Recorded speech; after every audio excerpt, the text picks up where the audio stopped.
Welcome to the Gain Momentum podcast. I'm joined today by two Kevins at Canary Technologies. And to make this even more confusing, their names are Kevin Lee and Kevin Lowry, both KL. Kevin Lee is the lead of guest communication products, and Kevin Lowry is the head of strategic partnerships. Now that I've done my hard part introducing both of them, I want to start off by directing some questions basically at each of you to say what your roles are. Kevin Lee, what is the lead of guest communication products? What's the day in a day look like? I mean, a lot of it is, I think, like as product managers, like we love to understand and we love to solve problems, and so unfortunately, day to day, it's just totally different. I think like we typically joke that PMs do a lot, but also it's hard to point to exactly what you're doing. Like you're ensuring that all things are kind of moving along. Engineers are working and the technical teams are working on the most impactful problems and products. We're talking to customers to just like understand how the market is changing. We're thinking about product strategy around what areas we want to go into. And so the day to day is very different. I have a very hard time explaining this to my parents and grandparents who kind of know traditional, you're a doctor, you're a lawyer, you're this kind of role. But yeah, like really, we talk to our customers, we understand what's going on in market, we understand what problems they're sort of facing, and we work alongside them to really bring products to life to make life easier at hotels. Wow. And Kevin Lowry? Sure. So I head up our strategic partnerships program here. Partnerships can mean many different things at many different companies. So also similar, kind of describing that to my friends, family over here. Here at Canary, partnerships really is dealing with the different tech companies that we either integrate or are friendly with, how we can work better with them and solve more problems for hotels and guests alike. And then also working with folks that are influencers across the globe and ambassadors to Canary that help get the word out about Canary across the globe. Yeah, well, what I'm gathering from both your roles is that it's incredibly dynamic in an industry that is rapidly evolving, even though from the outside in, it may not look like the hotel landscape and the hotel technology landscape is changing, but it is changing very fast, and there are a lot of great tools available, as well as a lot of feature requests happening behind the scenes to keep advancing that.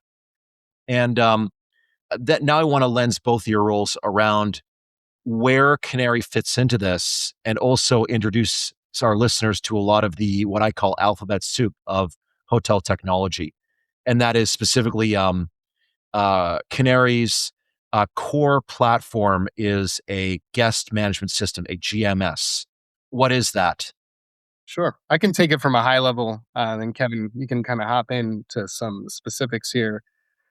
But typically, Canary's platform, guest management system or GMS, everyone's familiar with the PMS and how it runs hotel operations. The guest management system runs the digital guest experience. So basically, the easiest way to really describe that is the layer that controls the communication between the hotels and guests across the entire journey. And that spans everything from your pre-booking experience all the way to your post-stay. So everything Canary does and focuses on is within that guest journey spectrum and how we can really improve that relationship, remove bottlenecks for hotels, streamline solutions, and overall create better hospitality and a better experience for our guests at hotels. I think that's kind of a perfect definition. Kevin Lee, do you want to add anything from the product development side? Yeah, I mean, I think like the main thing when we think about like a guest management system is like, like Kevin Lowry said, everyone knows the property management system, the core entity is like the property, that's how you manage it. When we think about hospitality and we think about like what matters to hoteliers and owners, the guest management system or guest experience is becoming increasingly important. And that's sort of where this like guest management system really flourishes. I think like ultimately from our standpoint, like we really want to be that interaction layer between hotel guests and hotel staff. So anytime that staff and guests are interacting with each other, that's where we really see our guest management system jump in. Yeah, and there's a bit of an arms race happening here, where if you look at guest expectations, you could even make the argument that a hotel can't really function and service guests properly without a GMS, lest they induce a lot of negative reviews on TripAdvisor for being slow, uncommunicative, not following through on guest service requests, etc. So, to show the power of a GMS, I'd like to focus this around, as a start, two important functions: the check-in and check-out, which are common areas where we can derive a lot of efficiencies in the GMS, the guest communications. Um, but there's a lot that's happening under the hood to make those as seamless and digital as possible. Kevin Lee, could you start off by talking about some of the functionality that goes into a digital check-in experience and a checkout? Yeah, for sure. I mean, I think like arrivals and departure are oftentimes the most stressful moments for a stay for guests and for staff. Like you see the lines that are forming there. You kind of whenever I shadow at hotels, it's always like, oh man, 2, 3, 4 o'clock is approaching. Like it's time to get ready for the show. And so it's a stressful time for both guests and staff. There's lines, there's paperwork, there's payment collection, and you know staffing shortages hurt first and last impressions as well. So for check-in, we really aim to make that as easy of an experience as possible. And we have a few different solutions for hotels to choose from to ultimately reduce those bottlenecks. I think for us, it's all about providing the best guest experience, one that makes it memorable for the hotel, makes it really easy for them, and really streamline from when they give their information to when they enter into their room. And so we have mobile check-in to pre-check-in guests, which sort of save them time at the front desk. The self-check-in kiosk is just another way. Let's say you don't complete your digital check-in, you can still come into the hotel, use our self-serve kiosk to do the check-in. Tablet reg digitally collects signs and stores the different reg cars for faster retrieval. And mobile key, I think like that's sort of the last mile. Once you check in, you want to be able to get straight to your room. So it really enables that totally contactless check-in experience and it frees up the front desk. You sort of jumped the gun there on the mobile key part, because that's been a lot of times the holy grail going forward. But it does require a lot of integrations and API keys to make that work. Could you talk about how far that's come along over the past 2 years, and some of the nuances you've had to solve to make that available for Apple Wallet and/or Android Wallet? Kevin, Lowry, do you want to take this one? Sure. I'll take this one. Yeah. Yeah, mobile key is it's one of our newer products that we actually launched last year.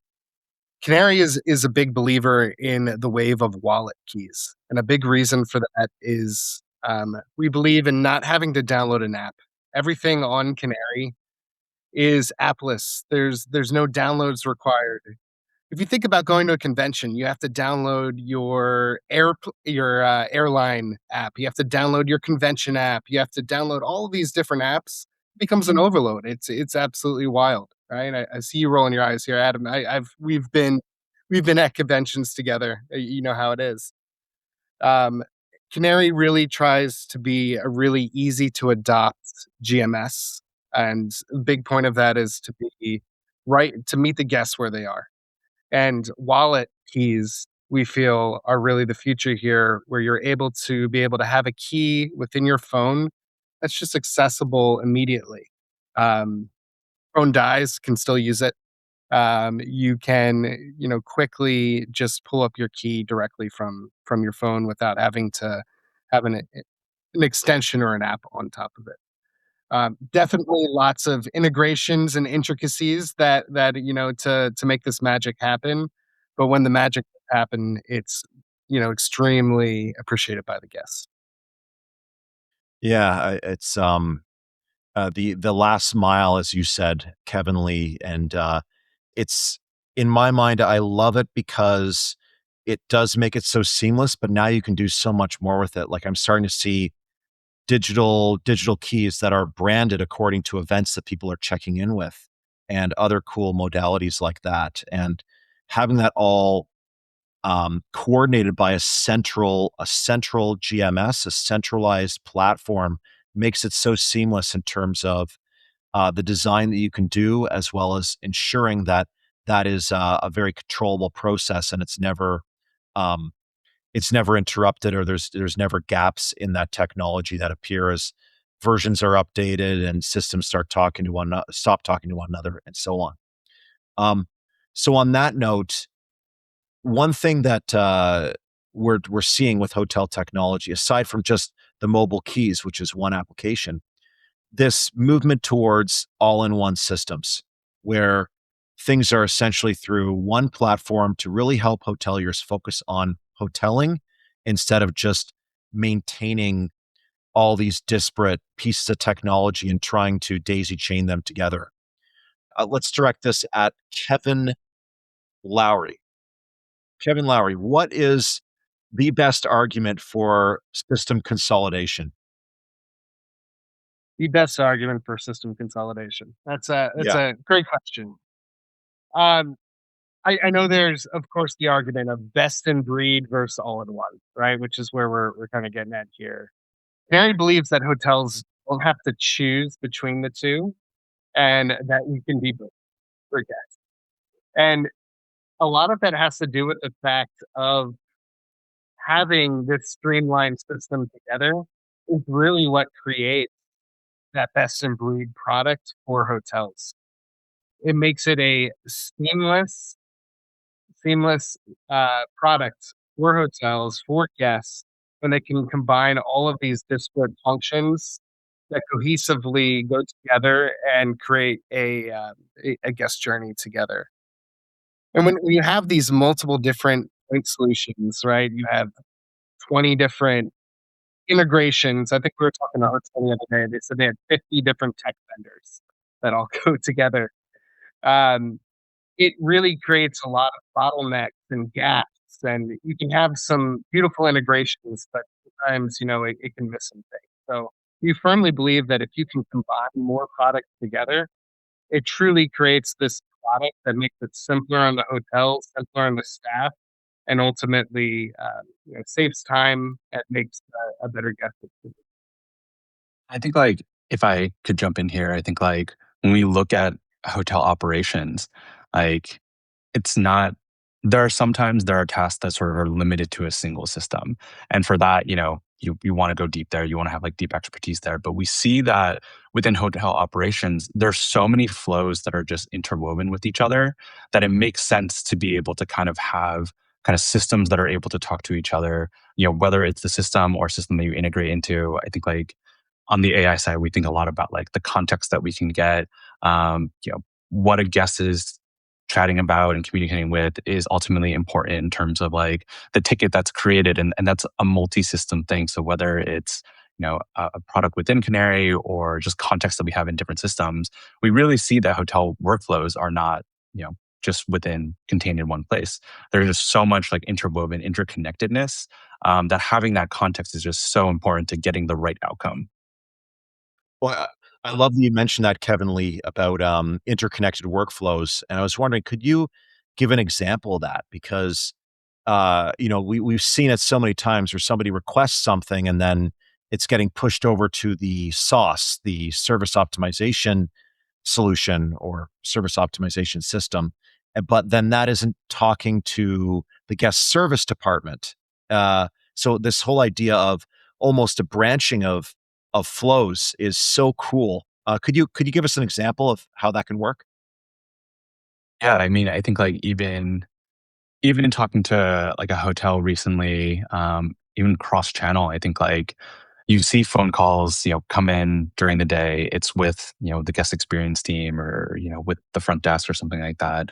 Um, they were talking about potentially booking like a vacation for their family. They chatted about rates, they chatted about, things that the hotel was able to offer, et cetera, et cetera. And then they were like, great, let me talk to my partner, and then I'll sort of get back to you. And at that point, for most hotels without the interconnectedness, you might lose context of that. And unless you're calling back and talking to the same exact person or the same agent, that information can be gone. And with Canary, because we're able to sort of understand that, when they messaged in either via, like, I think they messaged in via web chat later, having that shared context is so powerful. For a net new agent to see that someone, they had called earlier in the week and had talked about a vacation, they were asking some additional questions, but it suddenly put it in context that, like, hey, this person is actually looking to book, a summer vacation. Like, they've already reached out about this. These follow-up questions are in context of that. And allowed it to be a much more powerful interaction when you already, I think they were asking questions about like the pools and stuff like that. And let's say you had no context, you might say the pools are closed right now. It's the winter in New York City. So sorry, but because they had the context that they knew, hey, this person called in earlier. They're talking about booking a family vacation in July. They're like, yeah, our pools are open in July, like currently closed, but they open between May and September. Like, it should be a perfect time. And I think like that is the difference maker when you can kind of interweave and have context shared across the different interactions. Well, one area where shared context can really help is this whole idea of upselling or dynamic upselling. And I bring this up for context. This call is we are recording January 9th, 2026, and there's a lot of uncertainty in the air in terms of occupancy and demand projections for various reasons. And one overall trend we know is that a good strategy for revenue growth over the next year is going to be growing revenue per guest. And upselling is a very important process for that. So, Kevin Lowry, could I start with you in terms of getting a definition of upselling in terms of where it falls within the guest journey? And then Kevin Lee, could you describe about how shared context and different workflows can help build that for hotels? I love that question, especially about where it falls within the guest journey. Yeah. And it's something that Canary particularly thinks of and focuses on at all points. And going back to your previous question a little bit on having all of these different solutions and being able to span the entire guest journey really gives us the unique advantage of being able to hit guests with upsells that are relevant to them at the right time from the right medium. And upsells can span across the entire journey, whether you're purchasing room upgrades before your stay, maybe you want a bottle of champagne for your special day before you show up. You're in stay, or you're just about to check in, and you want to have a early check in, or you want to just purchase some extra items during your hotel stay, or it could span all the way to right before checkout. This actually is sometimes our most popular upsell.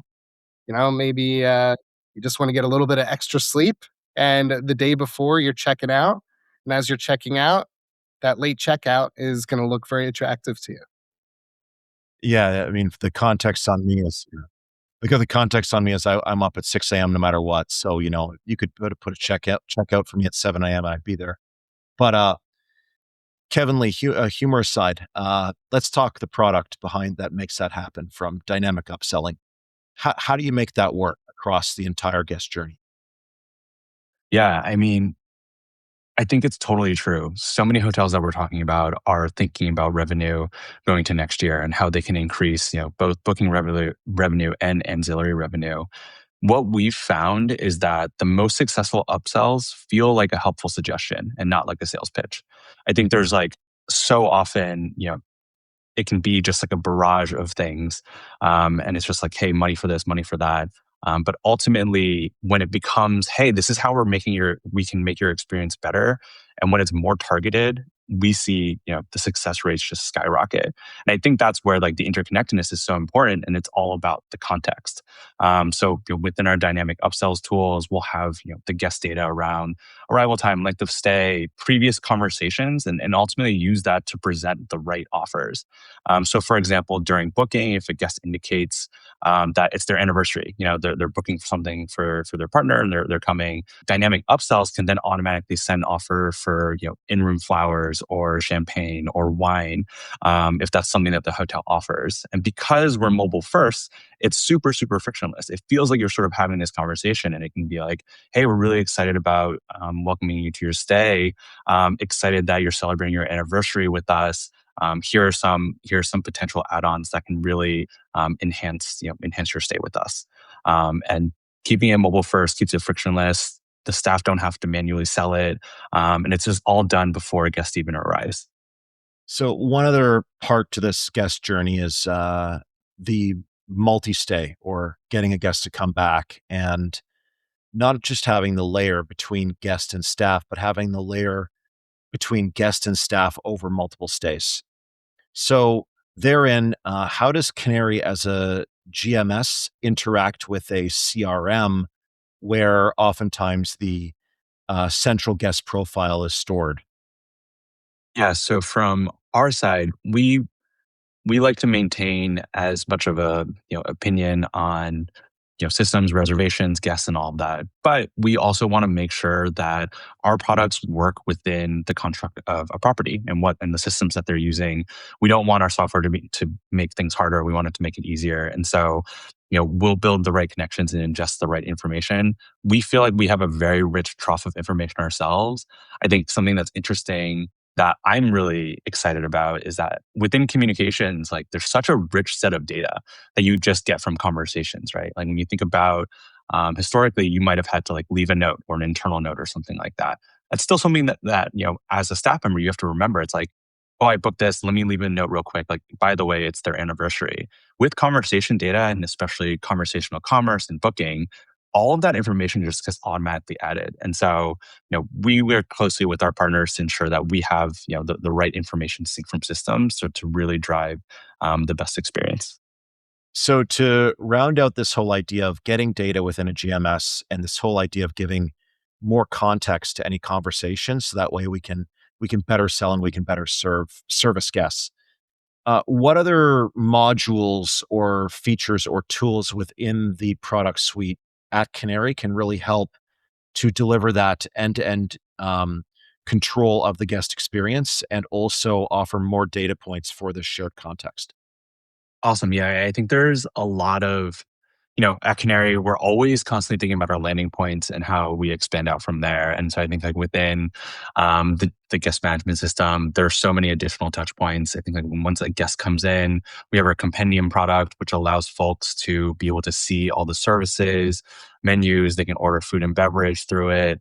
And every sort of interaction that we are able to have with the guests is an additional data point. It's sort of shared context that we can ultimately use to power the best guest experience throughout their stay. Anything else to add there, Kevin Lowry? Sure. Yeah, I think to round out the products, we have our suite of sales and catering hub, as we call it, which surrounds the digital contracts, the authorizations, and payment links.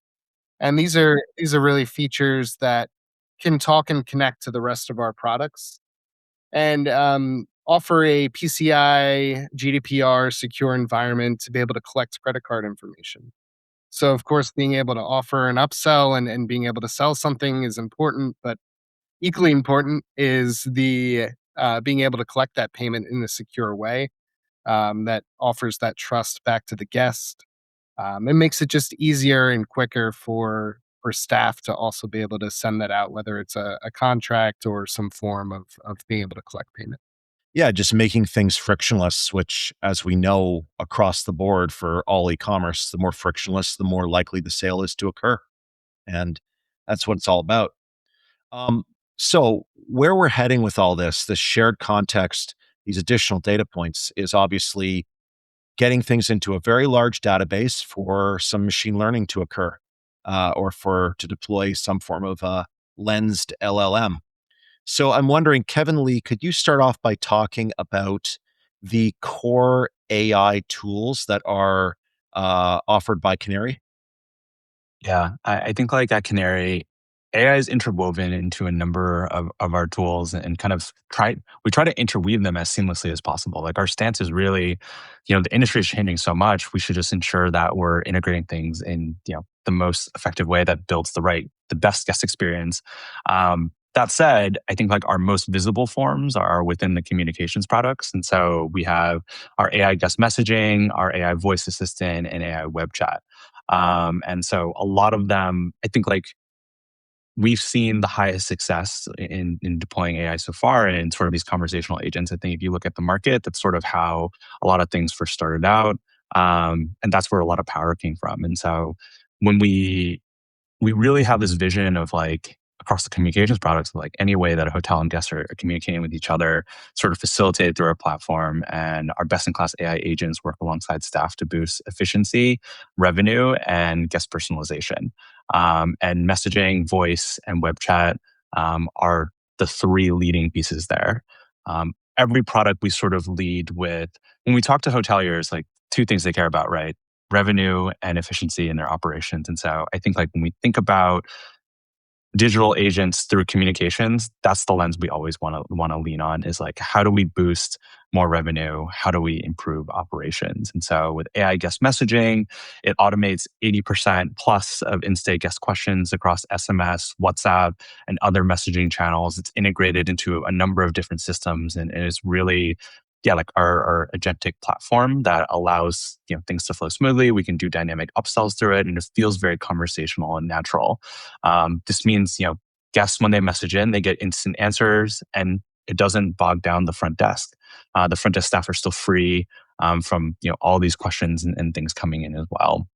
The upsells piece we sort of chatted about and how it boosts revenue for the hotel.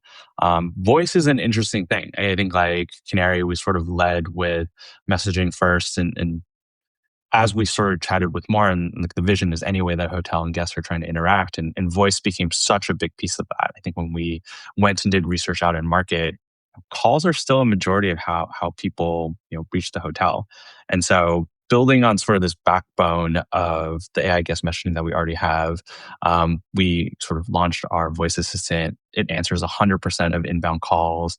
Most people kind of call to book, and so we're able to kind of directly capture the booking revenue that would otherwise be lost. I think what we see from the data is that or what we saw in the data was that about a third of calls were being missed. You know, About 50% of those were related to bookings. And so if you think about like how you want to boost revenue, like you want to make sure that every call is answered, every opportunity for revenue is taken. And so we really focus a lot on our voice assistant on being able to drive it through booking, as well as those contextual upsells. And then web chat works in a similar way to voice, in that the focus is for pre-booking. As folks are on the website, they may have questions about the property.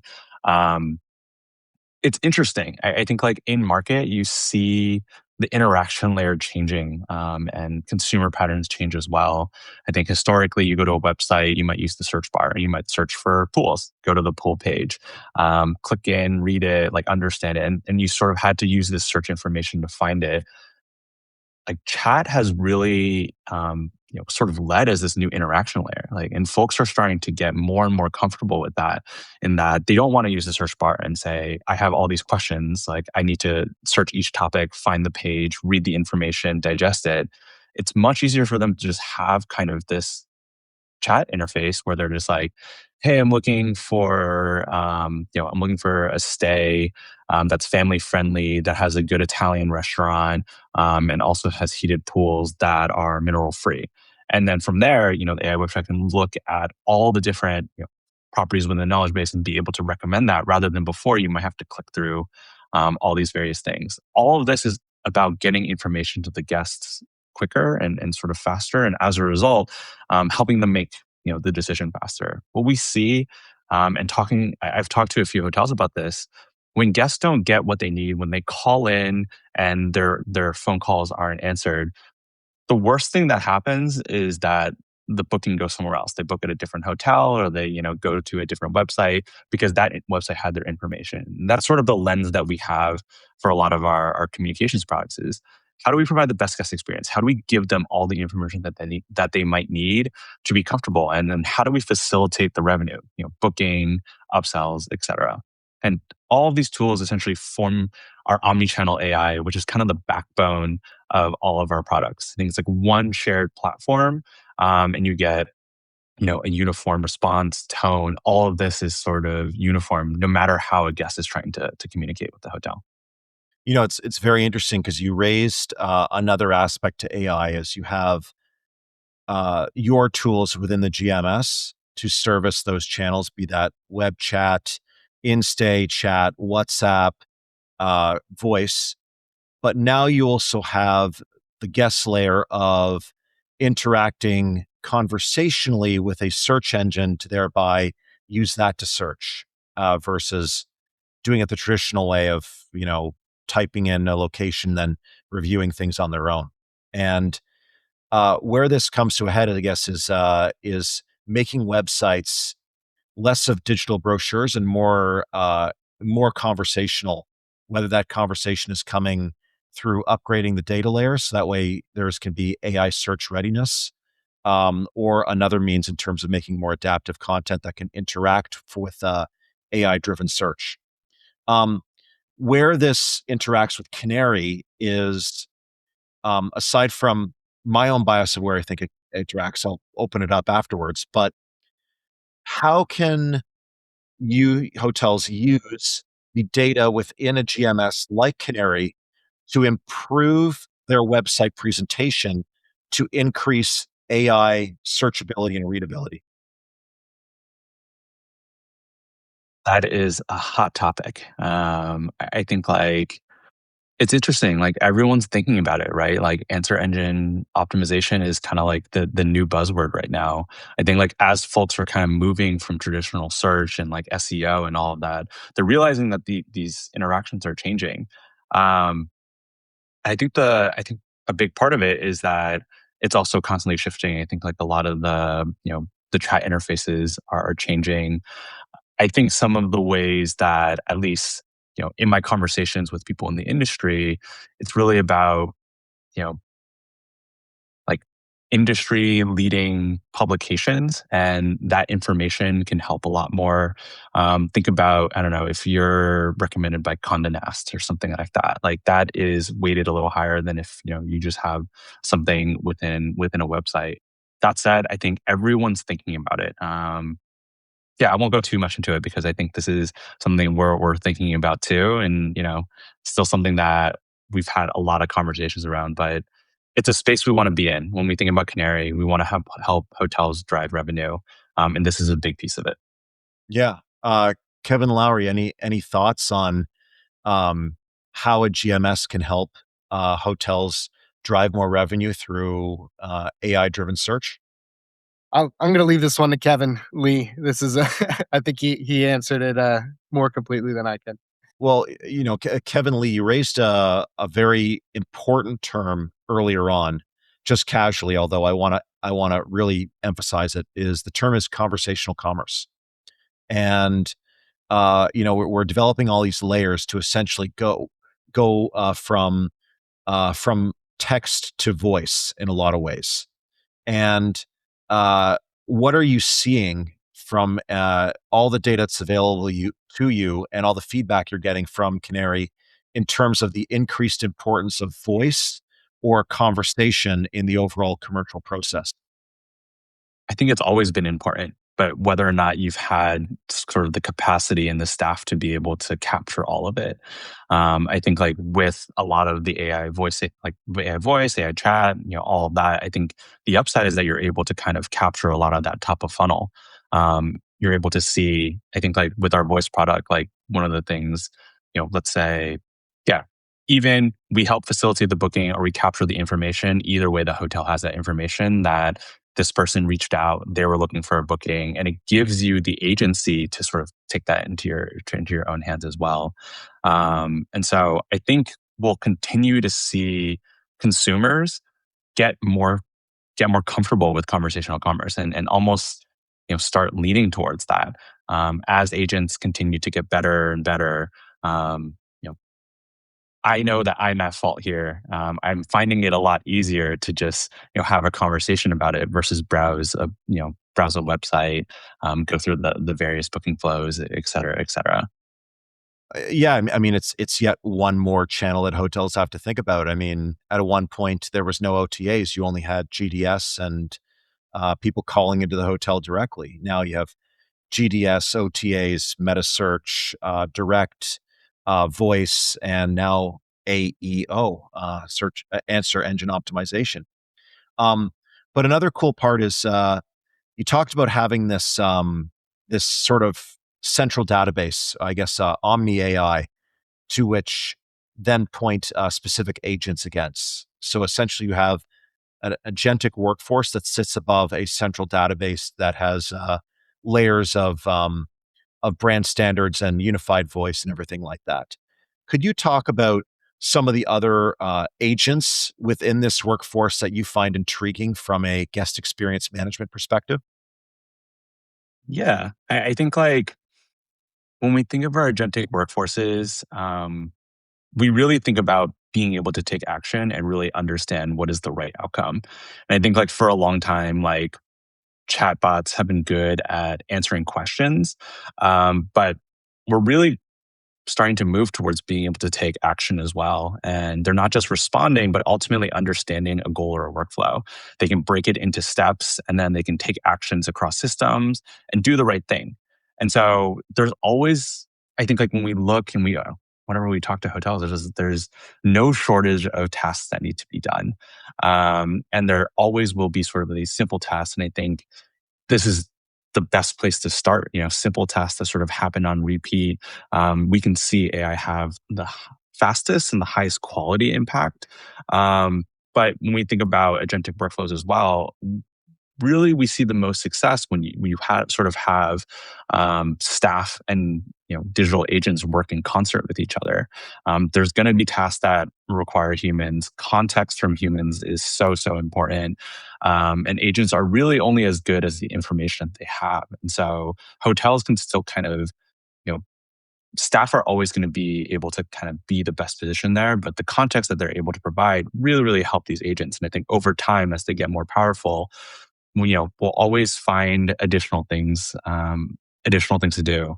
Um, yeah, I think like hotels aren't sort of in a place where I go to the operations and they're like, actually, I don't have too much. Like, I don't have enough to do. They're always like, there's just so much to do. If you can just help me, that would be insanely helpful. Well, I think that that ties back perfectly to what you said about the distributed or shared workflows or branched workflows, and how now aside from these single task agents that can only interpret one specific thing, they now have the context to orchestrate across multiple workflows to thereby move essentially up a layer in terms of what would be previously done by a human to operate those various tasks that need to be coordinated. And that again gives more credence to the whole idea of a centralized or all-in-one platform, um, because you need to have a fluid and good consistency across all those various tasks. Uh, lest we get into hallucinations and everything that can go wrong with an untrained AI. Yeah, I think like for us having multiple different channels, it's really, a compounding effect. And Yeah, we in tech we love a compounding effect. And so, we have an understanding. I think oftentimes with all these AI systems, the important thing is that there's all these APIs and MCPs and all those are model context protocols, application.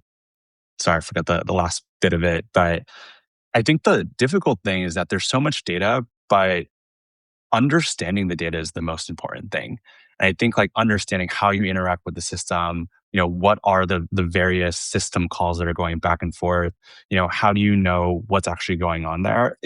I like to think about it. It's like, let's say you have an early employee, like without any context, it's really hard to get things done just by saying like, here's a bunch of sheets of paper, like figure out like what's going on here. Understanding the context is everything. And I think, at Canary, once we're building this like shared context layer based on hospitality systems. And that as a result allows us, deep understanding of how things sort of flow. What is the shape of information? I think like having that AI backbone is so important to ultimately driving the right outcomes. yeah, I love that about a shared context layer, and I can only imagine your 2-week Scrum meetings are pretty crazy to figure out how to actually evolve that. Um, so, Kevin and Kevin, we've had a great conversation about AI. Let's look ahead to the future of Canary. What are you excited about in terms of rolling out as new products for Canary that you're at liberty to talk about? I'll let Kevin Lowry go first. Oh, the much asked question. Um, some of the products I already talked about previously, which are AI voice, kiosk, wallet. These are all products that we actually just rolled out towards the end of 2025. What I'm actually really excited about is seeing some of these products really take shape and start reiterating on it and seeing second versions of these products continue to expand. And I think there's, of course, always additional touch points, always additional layers within that guest journey flow that we live in. Everything we build is really based off of what hotels are telling us that they need. So we're working closely with our hotel partners to understand what's the evolving need of the guest, what's the evolving need of the hotel, and that changes. I don't think that's ever changed faster in our lifetimes than right now, as we're evolving with technology and AI and sometimes some of these new concepts for hotels and hotels being more adopting to I don't think it's ever gonna slow down. well, only speed up. Yeah. Kevin Lee, anything to add before we close out? No, I think Kevin summed it up perfectly. I think like I'm excited about how fast the space is moving. I think like AI is moving, the industry is just moving at a speed, that is unprecedented. I talk to friends and it's like if you're not essentially re-platforming your core engine every 6 months, you're falling behind. And that's how fast the technology is changing. But with that also just comes immense opportunity. And so I think like we've always led with, what are core problems that hotels have? And how do we ensure that, you know, we understand what's going on in market with technology to properly apply that. And so I'm personally just excited, on how AI is going to continue to grow and how we can continue working with our partners to sort of find the right fit there. Wow. 6 months timeline to upgrade your systems. Uh, I know that used to be unheard of, yeah. and now it's the norm. Wow. I mean, it's scary, but also beautiful at the same time in terms of just what's possible now with technology to improve operations and then grow the top line through upselling, as we discussed, making sure that calls aren't falling through conversational AI, and whichever other amazing features are going to be coming out in the next few years. Kevin Lowry, Kevin Lee, thank you so much for coming on. It's been a delight to discuss where Canary is and where it's going with artificial intelligence. Thank you. Thanks for having us, Adam. Thanks, Adam. Thanks for listening to the Gain Momentum podcast. To stay up to date, make sure to follow or subscribe wherever you get your podcasts. For more information about Gain Advisors, head to gainadvisors.com.